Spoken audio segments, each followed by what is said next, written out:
আজ আমরা জানব হিন্দু ধর্মে নারীর প্রকৃত অবস্থান কি। হিন্দু ধর্মের গভীরে ঢুকলেই দেখা যায় নারী কেবল একজন গৃহিণী বা অনুসারী নন, তিনি হচ্ছেন শক্তির উৎস। দেবী দুর্গা, কালী, লক্ষ্মী, সরস্বতী এরা সকলেই নারীর ভিন্ন ভিন্ন শক্তির রূপ। ঋগ্বেদে নারীরা ছিলেন জ্ঞানী, দার্শনিক ও কবি। গার্গী, মৈত্রেয়ী, লোপামুদ্রা তারা মুনিদের সঙ্গে যুক্তিতর্কে অংশ নিয়েছেন।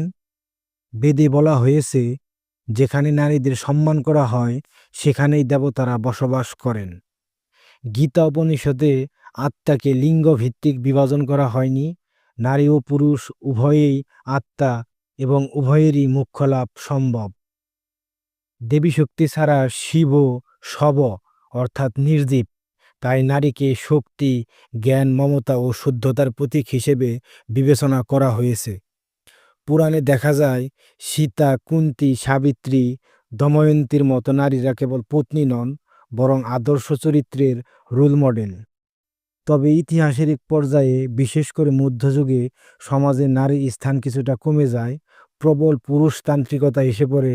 কিন্তু হিন্দু ধর্মের মূল দর্শন কখনো নারীকে ছোট করে না, বরং বলে নারী ধর্মের ধারক ও বাহক।